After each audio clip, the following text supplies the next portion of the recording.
தனிமை IAS academy உங்களை அன்புடன் வரவேற்கிறது. விழித்து எழுந்தவுடன் கிடைப்பதல்ல வெற்றி, வீழ்ந்து எழுந்தவுடன் கிடைப்பதே வெற்றி என்பதற்காக உதாரணமாக விளங்கும் டிஎன்பிஎஸ்சி ஆஸ்பிரண்ட்ஸ் அனைவருக்கும் வணக்கம். இன்னைக்கு நம்ம பார்க்க போறது அப்படின்னு பாத்தீங்கன்னா 6th ஸ்டாண்டர்ட்ல இயல்ல செகண்ட் லெசன் பார்க்க போறோங்க. தமிழ் கும்மி அப்படிங்கிறது தான் எல்லாத்துக்குமே ரொம்பவே இப்ப பிரபலம் ஆயிட்டு இருக்கும் அப்படிங்கிறது தான். பழைய காலத்துல என்ன நம்ம எல்லாம் வழிமுறையில அதாவது ஃபாலோ பண்ணிட்டு இருந்தோமோ அது எல்லாமே இப்பவும் வந்து பாத்தீங்க அப்படின்னா அங்கங்க நம்ம பார்த்துட்டு இருக்கோம். இன்ஸ்டாகிராம்லயே ஆகட்டும், இல்ல ஏதாவது கோயில் திருவிழாக்கள் அப்படிங்கிற இடத்துலயே ஆகட்டும் நம்ம பார்த்துட்டு இருக்கோம். இப்ப கூட பாத்தீங்க அப்படின்னா கும்மி ஆட்டம் அப்படிங்கறது வந்து ரொம்பவே பிரபலம் ஆயிட்டு இருக்கு இல்லைங்களா? அதே மாதிரிதான் பாருங்க, அன்னைக்கு வந்து பெருஞ்சித்திரனார் அப்படிங்கிறவர் வந்து தமிழ் கும்மி அப்படிங்கிற நமக்கு ஒரு பாடல் கொடுத்திருக்காரு. அதாவது கூட்டமாக கூடி அந்த ஆடப்படுவதுதான் வந்து கும்மி ஆட்டம் அப்படின்னு சொல்றாங்க. கும்மி அடித்து பாடி ஆடுவது மகிழ்ச்சியான அனுபவம். அப்படி ஒரு ஆடல் பாடல் அப்படிங்கும் போதே நமக்கு என்ன ஆயிரும் அப்படின்னா, நம்மளுக்கான அன்றைய காலகட்டத்தில எல்லாம் ஏன் இந்த மாதிரி இதெல்லாம் வச்சிருக்காங்க அப்படின்னா, எந்த ஒரு நிலையிலையும் மனசை வந்து ஒரு நிலையா வச்சிருந்தோம், அதாவது ஒரே இதுல வச்சிருக்கோம், தம் பண்றோம் அப்படின்னா நம்ம மனசோர்வுக்கு ஆளாயிருவோம். ஆனா இந்த மாதிரி எல்லாம் பண்ணும் போது என்ன ஆகும் அப்படின்னா, நம்ம மைண்ட்ல எதுவுமே தம் பண்ணாத மாதிரி இருக்கும், எந்த டிப்ரெஷனுக்கும் போகாத மாதிரி இருக்கும்னு சொல்லிதான் இந்த மாதிரி நிகழ்ச்சிகள்லாம் வச்சிருந்திருக்காங்க. அப்படிங்கும் போது அது எல்லாமே நமக்கு எதை தரக்கூடியதா இருக்கும் அப்படின்னு பாத்தீங்கன்னா, மகிழ்ச்சியை தரக்கூடியதா இருக்கும் அப்படின்னு சொல்றாங்க. இதோட நம்ம எப்படி பாட்டு எழுதியிருக்காங்கன்னு நம்ம பார்க்கலாம் பாருங்க. கொட்டுங்கடி கும்மி கொட்டுங்கடி இளங்கோதையரே கும்மி கொட்டுங்கடி, நிலம் 8 திசையிலும் செந்தமிழன் புகழ் எட்டிடவே கும்மி கொட்டுங்கடி அப்படின்னு சொல்லியிருக்காங்க. இந்த மாதிரி பாடல் வரிகள்லாம் வரும்போது நம்ம அழகாவே கும்மி அப்படின்னு வரும்போதே நமக்கு என்ன தோணிரும், பெருஞ்சித்திரனார் அப்படிங்கிற பாடலை நம்ம நினைப்பு வச்சிடணும். ஈஸியா அப்ப வந்து நம்ம எழுதிட முடியும். ஆனா இன்னும் அடுத்தடுத்த வரிகள்ல வரும்போது ரொம்பவே முக்கியத்துவம் வாய்ந்து என்ன பண்ணணும் அப்படின்னா, இது கூட கோர்வையா வச்சு நம்ம என்ன கேட்டீங்கன்னா பாடல் அடிகள் கொடுத்து யார் இயற்றியது அப்படின்னு கேட்கும் போது நம்ம குழம்பிடுவோம். அதனால ஒவ்வொரு 2 வரிகளுக்கும் நம்ம ஏதோ ஒரு லைனை மனப்பாடம் பண்ணி வச்சு யார் எழுதியிருக்காங்க அப்படின்னு நம்ம போட்டு படிச்சு பழகணும். ஊழி பல 100 கண்டதும் அறிவு ஊற்றினும் நூல் பல கொண்டதும் பெரும் ஆழி பெருங்கிற்கும் காலத்திற்கும் முற்றும் அழியாமலே நிலை நின்றதுவாம் அப்படின்னு சொல்லியிருக்காங்க. பொய் அகற்றும் உள்ளம் பூற்றிருக்கும் அன்பு போன்றவரின் இன்பம் பாட்டிருக்கும் உயிர் மெய்ப்புகட்டும் அறிவு மேன்பை கிட்டும் இன்ப மேதினி வாழ்வெளி காட்டிருக்கும் அப்படின்னு சொல்லி பாடலை முடிச்சிருக்காங்க. இந்த மாதிரி வரிகள்லாம் வந்து யார் இயற்றியது அப்படின்னு சொல்லி கண்டிப்பா நமக்கு கேட்பாங்க. பெருஞ்சித்திரனார் அப்படிங்கறது நல்லாவே நீங்க தெரிஞ்சு வச்சுக்கோங்க. அடுத்தது பாருங்க, சொல்லும் பொருளும், அதாவது மீனிங்க்கு வராங்க. ஆழிப்பெருக்கு அப்படின்னா என்ன அப்படின்னு பாத்தீங்கன்னா, கடல் கோள் அப்படிங்கிறது நமக்கு நல்லாவே தெரியும். ஆழி அப்படின்னாவே என்னது, கடல் அப்படிங்கிறது தெரியும். மேதினி அப்படிங்கிறது இது ரொம்ப ரொம்ப எல்லா குரூப் 4 எக்ஸாம்லயும் மேட்ச் ஷீட்ல கேட்கக்கூடிய ஒரு வினாவா இருந்துட்டு இருக்கு. மேதினி அப்படின்னா என்ன, உலகம் அப்படிங்கிறது நம்ம தெரிஞ்சுக்கணும். ஊழி அப்படின்னா நீண்டதொரு காலப்பகுதியை தான் வந்து என்னன்னு சொல்றாங்க, ஊழின்னு சொல்றாங்க. உள்ளப்பூட்டு அப்படின்னு பாத்தீங்கன்னா உள்ளத்தின் அறியாமை, உள்ளத்தோட அறியாமை அப்படிங்கிறதுக்கு தான் உள்ளப்பூட்டு அப்படின்னு சொல்லியிருக்காங்க. இதோட பாடலோட பொருள் நம்ம பார்த்தோம் அப்படின்னா, இந்த பாடலோட பொருளை நம்ம தெரிஞ்சு வச்சுட்டு நம்ம இந்த மாதிரி செயல் பகுதிகள்லாம் வரும்போது நீங்க என்ன பண்ணணும் அப்படின்னா, பாட்டை மனப்பாடம் பண்றதை விட பாடலோட பொருளை மனப்பாடம் வச்சு இதை வந்து இவங்கதான் சொல்லியிருக்காங்க அப்படிங்கிற மாதிரி வச்சுக்கிட்டோம்னா, நாளைக்கு நம்ம கேட்கிற லைனை வச்சு இந்த கருத்து இதுக்குத்தானே வரும் அப்படின்னு நம்ம மேட்ச் பண்றதுக்கு ஈஸியாவே இருக்குங்க. இளம் பெண்களே, தமிழின் புகழ் 8 திசைகளிலும் பரவிடும் வகையில் கைகளை கொட்டி கும்மி அடிப்போம். அதாவது தமிழோட பெருமை வந்து 8 திக்கும் பரவட்டும் அப்படின்னு சொல்லி நம்ம என்ன பண்ணணும் அப்படின்னு சொல்றாங்கன்னா, கும்மி அடிக்க சொல்லியிருக்காங்க அந்த பெருஞ்சித்திரனார் அவர்கள். பல 100 ஆண்டுகளை கண்டது தமிழ் மொழி. அதாவது நமக்கே தெரியும், நம்ம தாய்மொழி அப்படிங்கிறது பல 100 வருஷத்துக்கு முன்னாடி பழமை வாய்ந்தது.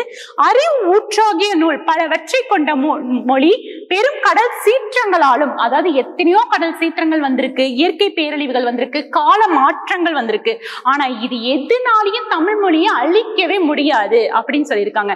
தமிழ் அப்படிங்கிறது வந்து என்ன நம்மளாம் பண்ணும் அப்படின்னு பாத்தீங்கன்னா, தமிழ் அப்படிங்கிறது பொய்யை அகற்றும் மொழி, அது மனதின் அறியாமையை நீக்கும் மொழி. அதாவது பொய் அப்படிங்கிற விஷயத்தையே அது நீக்கிறோம், நம்மளுக்கு தெரியாத விஷயம் அறியாமை அப்படிங்கிற ஒரு விஷயத்தையும் நீக்கிறோம். அன்புடைய பலரின் இன்பம் தரும் பாடல்கள் நிறைந்த மொழி. நிறைய இப்ப புலவர்கள் பாத்தீங்க அப்படின்னாவே தமிழ் புலவர்களோட எத்தனை அன்பு மொழிகள் இருக்கு அப்படின்னு நமக்கே தெரியும். உயிர் போன்ற உண்மையை ஊட்டும் மொழி, உயர்ந்த அறத்தை தரும் மொழி, இந்த உலகம் சிறந்து வாழ்வதற்கான வழிகளையே காட்டும் மொழி அப்படிங்கிறதுக்கு தமிழ் மொழிக்கு அழகா நமக்கு மீனிங் கொடுத்திருக்காரு பெருஞ்சித்திரனார். அப்ப பெருஞ்சித்திரனாரை பத்தி நம்ம தெரிஞ்சுக்கணும் இல்லைங்களா? கண்டிப்பா ஒவ்வொரு ஆசிரியர் குறிப்புக்கும் ரொம்ப ரொம்ப முக்கியத்துவம் கொடுத்து படிங்க. ஏன்னு கேட்டீங்கன்னா, ஒரு சில இப்ப கேள்விகள் வந்து எப்படி கேட்பாங்கன்னா 1 மார்க் மாதிரி கேட்டாங்கன்னா பரவாயில்ல, இது வந்து சரியா சரியான கூற்றா அப்படின்னு கேட்கும் போது நம்ம மாத்திக்க கூடாது. இவர் பெருஞ்சித்திரனா இந்த ஊர்ல தான் பிறந்தாரா அப்படின்னு கேட்டு சரியான கூற்றான்னு கேட்கும் போது நம்ம என்ன பண்ணிடக்கூடாது, கன்ஃபியூஷன் ஆயிடக்கூடாது. அதுக்கு தகுந்த மாதிரி தான் நம்ம படிக்கணும். அப்ப பெருஞ்சித்திரனோட இயற்பெயர் அப்படின்னு பாத்தீங்கன்னா மாணிக்கம், துரை மாணிக்கம் அப்படின்னு சொல்லுவாங்க. இவர் பாவலரேறு என்னும் சிறப்பு பெயரால் அழைக்கப்பட்டார். அப்ப பாவலரேறு என்று சிறப்பு பெயரால் அழைக்கப்பெற்றவர் யார் அப்படின்னு பாத்தீங்கன்னா துரை மாணிக்கம், பெருஞ்சித்திரனார் அப்படிங்கிறது. கனிச்சாறு, கொய்யாக்கனி, பாவிய கொத்து, நூறாசிரியம் முதலான நூட்களை இயற்றியவர். இவர் பெருஞ்சித்திரனார் என்ன பண்ணிருக்காரு அப்படின்னு பாத்தீங்கன்னா கனிச்சாறு, கொய்யாக்கனி, பாவிய கொத்து, நூறாசிரியம் அப்படின்னு. இதுக்கெல்லாம் நம்ம எந்த மாதிரி நமக்கு ஒரு ஷார்ட் கட்ஸ் வைக்கலாம்னா கொஞ்சம் காமெடியா தான் இருக்கும். ஷார்ட் கட்ஸ் அப்படின்னாவே காமெடியா தான் இருக்கும். ஏன்னு கேட்டா அது நம்ம மனசுல என்னைக்குமே பதிய வச்சுக்கிறதுக்காக நம்மளால வைக்கிறது. அப்படி பார்க்கும்போது நான் ஒரு சின்ன ஷார்ட் கட் சொல்றேன், அது உங்களுக்கு யூஸ்ஃபுல்லா இருந்தா யூஸ் பண்ணிக்கோங்க. பெருஞ்சித்திரனர் அப்படின்னு சொல்லியிருக்காங்க. சித்தர் அப்படின்னாவே அவங்களுக்கு மேக்சிமம் என்ன பிடிக்கும் அப்படின்னா கனிகள் தான் ரொம்ப பிடிக்கும் இல்லைங்களா? அப்ப நம்ம என்ன பண்றோம் அப்படின்னு பாத்தீங்கன்னா அந்த கனி சித்தருக்கு கொண்டு போய் என்ன பண்றோம், கனிச்சாறு, கனி அப்படிங்கிற இடத்துல கனி வந்துருது, கனிச்சாறு பெருஞ்சித்தருக்கு கொடுக்குறோம். கொய்யாக்கனி கொடுக்குறோம்.